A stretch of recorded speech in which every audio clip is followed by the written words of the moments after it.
I put my back brace on now. It's underneath my t-shirt, so if you see me without it on, I actually have it on, all right?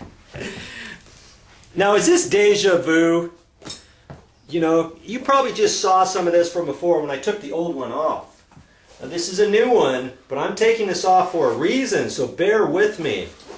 You see this nut in here?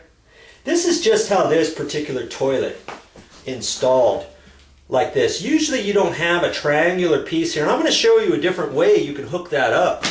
Okay, but for this instance, this is how the existing was. So I try to go to the store and get all my parts to match this. Well, I'm having a heck of a time tightening this nut up, and I think that's why it's leaking. You know, see your rim around here? I got my channel locks here, and it's hard to get in there. I really want to get my channel lock sideways and clamp down on it and turn it like regular. But, you know, I may have to go sideways like this to get it. And if I'm turning it right now, and if I can turn it that easy, that tells me it's not tight enough. But I couldn't get in there, you know, and get it any other way because this flange is in my way. Now, granted, I can get these screws out of the way like that.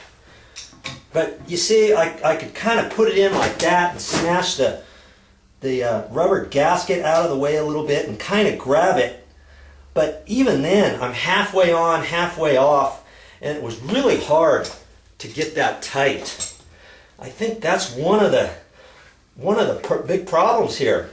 Just getting this nut tight. Now, do they have a special wrench to get in there? I don't know. I mean, I went to two professional plumbing wholesale houses, asked them if there was a special wrench to get in there. They just kind of looked at me like, oh, well, you know, people usually use channel locks or, you know, something like this. There's a pipe wrench that it's kind of a funky configuration to put it in there. But I thought there might be a tool with a bend in it that you could kind of fish in underneath here and really crank down on that. But I didn't see anything like that either.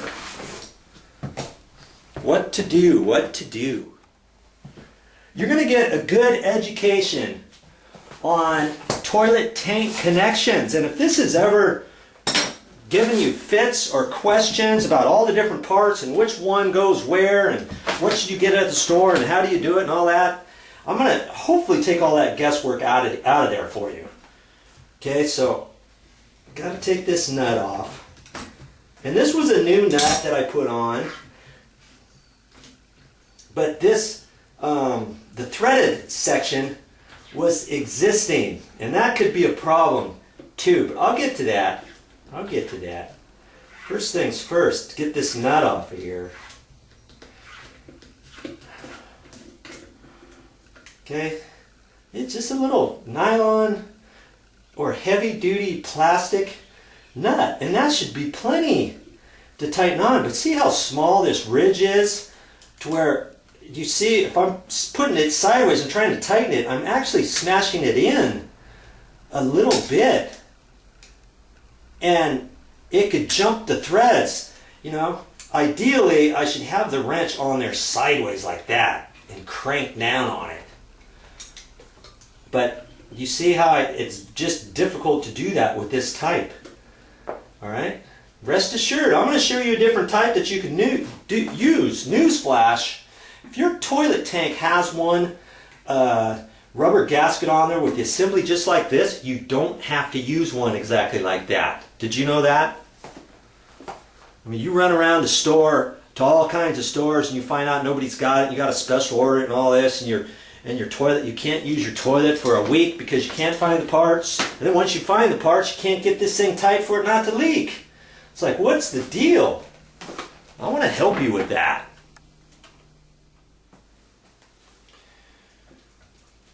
You know, this part here, I'm just going to push in there. I'll talk about that in a minute. Okay, but around this gasket area here, you see this? Look at that. This is a little gasket. It's kind of like heavy cardboard. And this was in the old one. And I couldn't for the life of me figure that out. When I bought this new setup, it didn't come with this. It came with this new setup and the screws and the washers and stuff. And it even came with this nut, but it didn't come with one of these. What do you suppose this is for anyways? It's not a rubber gasket. It's kind of like heavy-duty cardboard. Not really cardboard, but you know what I mean. That washer material, real stiff. But look at it. I'm just pulling it apart because it's so wet and waterlogged.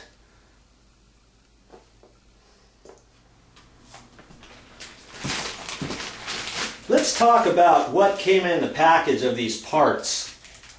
Okay, there's a new one. That's not the same one. See, there's that one there. Let's pretend that this one down here is 8 years old, okay?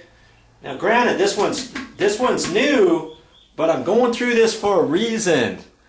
Take a look at this one up here. It came with that. It came with the new nut, so the nut fits on there. And it's funky. See, there's prongs on here, and those go up, you know, where the bolt holes are. Okay, and then it comes with the big rubber gasket, and that fits on the inside of the toilet. And then it comes with the bolts and washers and all that to attach this to the toilet bowl. But it doesn't come with one of these washers. Incidentally, I went to 2 different wholesale houses and they had a package just like this thing here. It came with everything except voila, without the washer. And I said, well, just give me a couple of those washers. Oh, we don't have any. We have to special order those. So see, right off the get, they try to deceive the how-to installer about buying all your stuff, but you can't really install this without that washer. Let me explain further. Now here's something you need to catch. They didn't have a washer. They did not have a washer in the entire warehouse. In both of these wholesale supply yards. So I went to a normal hardware store and I started thinking, okay, what's Joe going to do? How am I going to fix this? So I ended up looking for something different. And here is a gasket and washer. Maybe I have to buy a gasket in order to get the washer. Funny thing. Voila. Here's the washer. The $100,000 washer that you need to put in there. Like that. Before you put the nut on. Like that. Now, if you don't have this washer, what happens is when you try to tighten this down,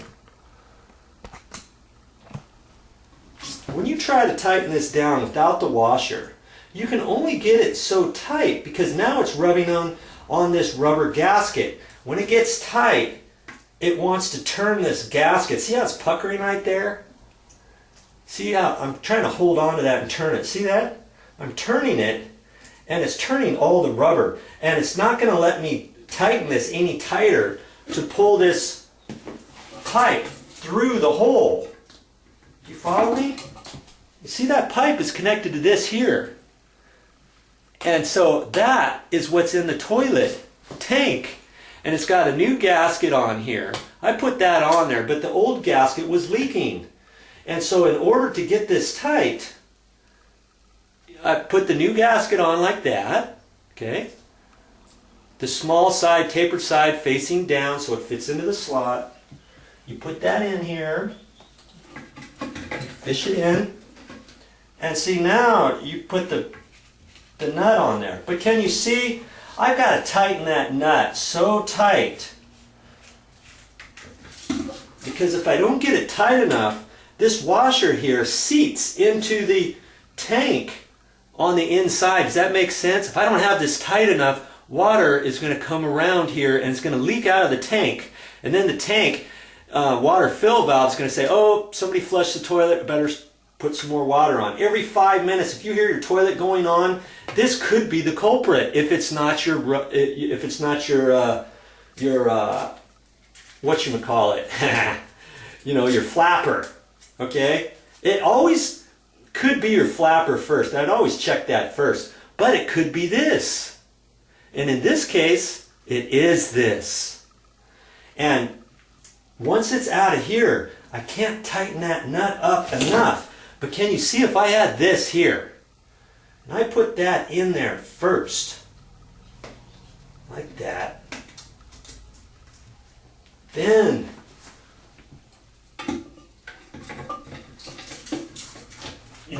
I could put that in there like that. Then when I put the nut on and I get it down there, can you see how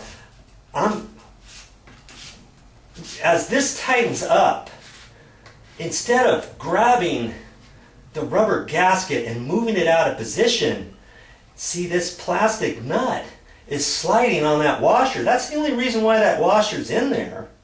And it keeps the backing from puckering more, and it gives it a solid surface. So if I tighten this up now, I shouldn't have a problem now, should I? The only thing is, and that could be good, you know? And I'm still wondering whether or not this should be the way that I'm going to fix this. I mean, I could try to tighten that nut and say it's just hard to get this tight if I turn it sideways like that, because I'm having a hard time grabbing it in here without it coming off, you know. But I might do that, and I could hold it tight here, put a screwdriver in there and crank on that or so. But see, when I'm pushing on the sides, that kind of lets the top and bottom pucker just a little bit. So when I get it almost tight enough, it wants to come off of these threads. And this is an old riser, so I went to the store and ta-da! I got a new riser with the threads are all brand new, so I'm going to put that in. And incidentally, this thing, this wasn't that costly. This was like $6, but at most hardware stores they're about $10. About $10 for this. And look at that, it even came with the flapper for my $6. And you buy a flapper all by itself at the store, you're gonna pay about $4 for this. And if you want just a washer at the store, that washer, this rubber gasket right there, is going to cost you $4 or so. There's $8 right there. And if you buy this tree, that's going to cost you about $8 or $9. So you buy all the separate parts and it's going to cost you more. You buy it all together and you're going to save some money. So there's a tip for you. Now in this case, I've already replaced the flapper, so I'm going to keep this flapper for another job. I can do that. And as for the rubber gasket, I can use this one now. Okay. So I still have to think about what I'm going to do, whether or not I'm gonna do it this way or not.